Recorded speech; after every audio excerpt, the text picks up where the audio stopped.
Okay, imagine this. You wake up tomorrow, check your phone, look at your bank balance, and it's actually gone up while you were, sleeping. Oh, yeah. That's the dream, isn't it? Not trading time for money, hour by hour. Exactly. And that idea, that's passive income. It's about setting things up so income just flows in. It really is. Yeah. Building assets, building systems up front that keep generating revenue with ideally minimal effort later on. Right, like planting a tree, not planting seeds every single day.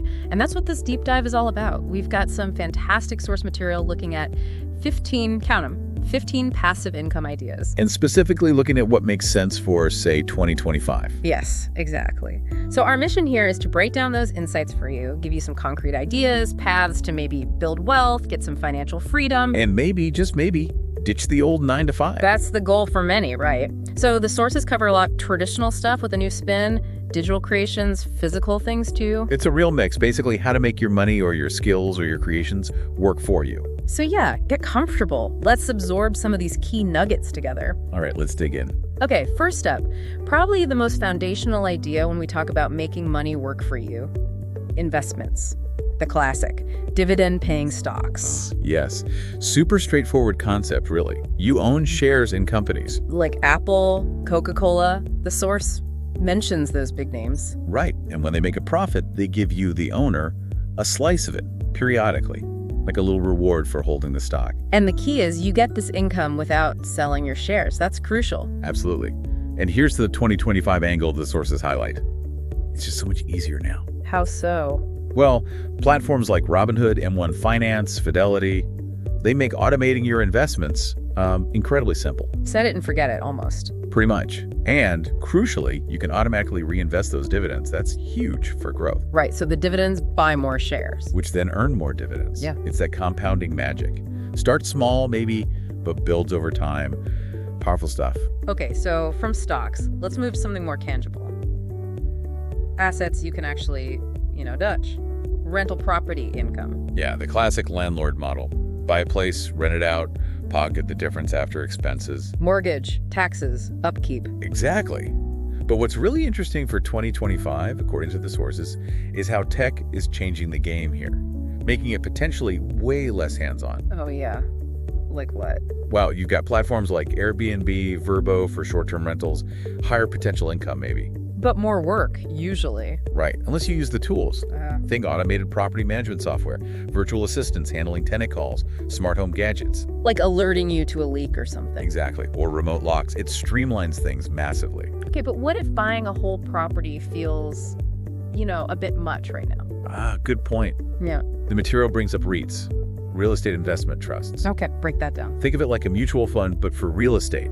You buy shares in a company that owns, like, apartment buildings or shopping malls. Or data centers, maybe. Stuff that generates income. Precisely. So you're investing in real estate, getting a piece of the rent and appreciation. Without dealing with tenants or leaky roofs yourself. Exactly. The sources mention platforms like Fundrise, Realty Mogul, makes it easy to get started with REITs, lowers that barrier to entry. Got it. So it connects back to real estate, but in a more accessible way? Definitely less capital intensive up front. All right, cool. Let's shift gears now, from physical assets to digital ones. Leveraging knowledge, creativity, big area for 2025, passive income, creating digital products. First up, creating an online course. Right. Got a skill. Cooking, playing guitar, coding, marketing, whatever it is. Something you're good at. Yeah. Package that knowledge into a course. Use platforms like Teachable, Kajabi, Udemy. The sources list those. So you put in the work once, create the videos, the materials. Upload it, do some initial promotion, and then ideally it sells itself over and over. Generating income from that one-time effort. Exactly. And the 2025 twist, AI. How does AI help here? Well, the sources mention AI tools assisting with scripting, maybe helping edit videos, generating subtitles. It can speed up that initial creation process, which can be, the hard part. That definitely lowers the barrier if the tech side feels daunting. Okay, sticking with digital stuff, just selling digital products more broadly. Yeah, this is about creating something once that costs nothing to duplicate. Like what? What kind of things? E-books are a big one. Templates for presentations, social media graphics, digital planners, custom fonts, photo presets.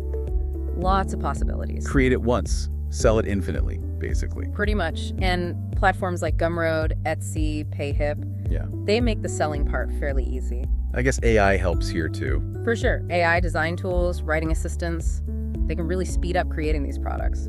Makes it more efficient. Okay, makes sense. Now, still in the content world, but maybe needing a bit more ongoing presence initially, starting a YouTube channel or podcast. Hey, like this. Yeah, the sources break down how you monetize this. Ads are common, obviously. But there's more, right? Oh yeah, sponsorships, affiliate marketing, we'll get to that, donations, channel memberships, YouTube super thanks feature, brand deals. Selling your own digital products or merch. Exactly. Yeah. Lots of avenues once you build an audience. And for YouTube ads, the source mentioned that threshold, 1,000 subs, 4,000 watch hours in a year. Right. And the key strategy here, really emphasized in the material, is evergreen content. Content that stays relevant. Yeah, stuff people will search for and watch or listen to years down the line, because that content keeps earning, keeps driving sales long after you made it. That's the passive part kicking in. Gotcha. Okay, you mentioned affiliate marketing. That's actually next on the list, affiliate marketing. Right, so this is basically recommending products or services you like or use. Through a blog, social media. Yeah, Instagram, YouTube, an email list, whatever your platform is, you use a special tracking link. And if someone clicks that link and buys something, you get a commission from the seller. Simple as that. Sources suggest starting points like Amazon Associates, Share a Sale, ClickBank. And the 2025 relevance. Is it just bigger now? It's bigger, but also smarter. The sources point to AI-driven analytics, tools that help you see exactly which links are working, what content converts. So you can optimize, focus on what actually earns money. Exactly. Takes out some of the guesswork. Okay. Stepping up the complexity maybe, but potentially bigger rewards, building an app or SaaS software as a service. Yeah, this is creating some kind of digital tool people find useful and pay for. Often a subscription. Like a budgeting app, task manager, something specific for a niche. The upfront work, the development, can be significant, no doubt. The 2025 angle is interesting here, right? Making it easier. Hugely easier, potentially. Yeah. The sources highlight these no-code or low-code platforms. Bubble Glide were mentioned. Meaning you don't need to be a hardcore coder. Right. You can build functional apps using visual interfaces, drag and drop type stuff. It really opens this path up to more people. Huge potential for recurring revenue. Okay, interesting. Let's shift back to finance for a moment. Peer-to-peer, P2P lending. Right. So instead of putting money in a bank earning, let's be honest, usually not much interest. Yeah, pennies. You use platforms like Lending Club or Prosper to lend directly to other people or small businesses. And you earn the interest. Okay, but what's the catch? There's risk, right? Absolutely. The source material is clear. Borrowers can default. You could lose money. So how do you manage that? Diversification is key. Spread small amounts across many different loans. Don't put all your eggs in one basket. That makes sense. And for 2025? These platforms are using more AI for risk assessment, helping guide you towards potentially safer loans, but you still need to be careful, obviously. Okay. From lending money to licensing creative work. If you're into photography or videography, selling stock photos and videos. Yeah, take good photos, shoot quality video clips, upload them to sites like Shutterstock, Adobe Stock, Pond5. And who buys them? Businesses, marketers, YouTubers, bloggers. Yeah. Anyone who needs visual content. They license your work, you get a royalty each time it's used. And the demand is just constant. Huge and growing, according to the sources. All the online content being created needs visuals. And AI helps here how? Making it more passive. Yeah, things like AI auto-tagging. It helps add the right keywords to your images or videos, making them easier for buyers to find on the platform. Saves you time. Nice. Okay, similar idea, but for sound. License your music. Exactly. If you're a musician, composer, sound designer, upload your original tracks to platforms like Audio Jungle, Epidemic Sound, Artlist. And people use them for? Background music and videos, podcasts, films, ads, games, you name it. They license your track, you get paid. And the sources mentioned the demand here is booming too, right, for 2025? Absolutely. With podcasting, YouTube, indie filmmaking all growing, there's a massive need for music. Your track could earn licenses for years. That's a great way for creators to get ongoing value from stuff they've already made. Definitely. Leverage that back catalog. Okay, here's one that generated a lot of buzz, maybe some confusion, but the source gives it a specific 2025 angle. NFTs with real utility. Right, non-fungible tokens. The shift, the sources say, is away from just hyper speculative digital art. So what's the utility part? It means the NFT gives you something tangible besides just ownership. like access to an exclusive community or special bonus content, maybe discounts, or even like fractional ownership of a real-world asset. So it's not just a digital picture, it actually does something or gives you access. Exactly. It becomes a tool for creators, artists, musicians to build and monetize their community by offering real value. Platforms like OpenSea, Rarible are where you'd mint and sell these. Interesting pivot there. Okay, back to finance, but maybe less traditional paths, high-yield savings and crypto staking. Yeah, so forget your standard bank savings account for a sec. The sources talk about platforms offering much better interest rates, sometimes 4%, 5%, 6% APY. On what, though? Often on stablecoins, which are pegged to currencies like the US dollar, or even just holding USD on certain crypto platforms. It's basically lending out your cash digitally for a better return than the bank gives you. Okay, and then staking, what's that? That's where you hold certain cryptocurrencies, like Ethereum, Cardano, Solana are mentioned, and you lock them up to help secure and run the blockchain network. And you get rewarded for doing that. Right, usually in the form of more of that crypto. Potential for higher returns, but also higher risk and volatility than just savings. And the 2025 thing is just, it's easier now. Much easier. Big platforms like Coinbase, Kraken, Binance, they have built-in, user-friendly ways to stake your coins right in your account. More accessible. Got it. Okay, moving to something really physical now, but with a tech update. Vending machines. Huh, yeah. Maybe not the first thing you think of for passive income, but the sources talk about smart vending in 2025. Smart how? They can take mobile payments, track their own inventory wirelessly, send you alerts when stock is low or if there's a problem.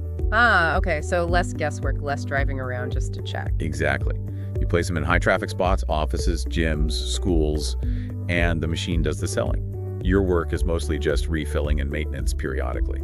A physical asset, but technology makes it more hands-off. That's the idea. All right, for the writers listening, self-publishing a book. Yeah, got a story to tell or knowledge to share? Write it, format it, upload it to Amazon Kindle Direct Publishing KDP. And Amazon handles printing, selling, shipping. Yep, you earn royalties on sales, potentially for years if the book has legs. Yeah.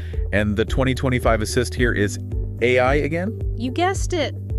The sources mention AI writing tools like ChatGPT, Sudowrite, Grammarly. All right. Not to write the whole book for you, maybe, but to help with outlining, drafting, editing, making the process much faster and more efficient. Democratizing publishing, really. Makes it easier to get your work out there and earning. For sure. Lowers that barrier significantly. Okay, last one, number 15.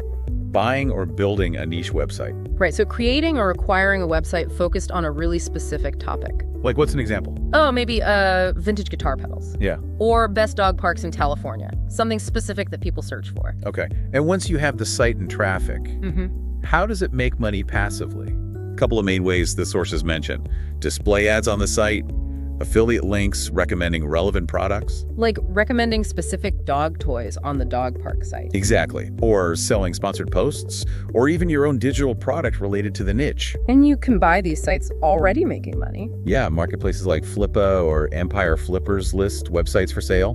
The goal is an asset that brings in revenue with minimal ongoing work once it's set up and ranking. And AI's role in 2025. Content. Yeah, AI content tools can help keep the site fresh, maybe write new articles or update old ones more easily, helping maintain traffic and search rankings. Building a digital asset that attracts eyeballs and then monetizing those eyeballs. That's pretty much it. Wow. Okay, that was a lot. 15 distinct ideas from the source material. We covered dividend stocks, real estate, REITs, online courses, digital products, YouTube, podcasting, affiliate marketing, apps, P2P lending, stock photos, music licensing, utility NFTs, high-yield savings, crypto staking, vending machines, self-publishing, niche websites. Phew. It really shows the incredible range of possibilities, doesn't it? Ways to earn income that aren't directly tied to you clocking in and out. They're all fundamentally about building some kind of system, whether it's financial, digital, or even physical, that generates revenue over time. Absolutely. And the core message, I think, that comes through from the sources isn't just the what, but the how. Meaning the advice seems to be, don't get overwhelmed. Pick one thing, one idea that actually resonates with you, that you're genuinely interested in or have some skill in. Yeah, don't try to build 5 passive income streams tomorrow. Right. Start small. Yeah. Take that first concrete step, put in the initial effort needed to get it launched, whatever it is. Yeah. And then Be consistent. Stick with it. Because this deep dive really hammered home that point. The actions you take now, intentionally building these systems, that's what pays off later. It compounds. It's not about luck or some get-rich-quick scheme. It's about deliberate, smart building. Creating assets, creating platforms that work for you, decoupling your time from your income. Yeah. Working smarter, not just harder, to hopefully live a bit more freely.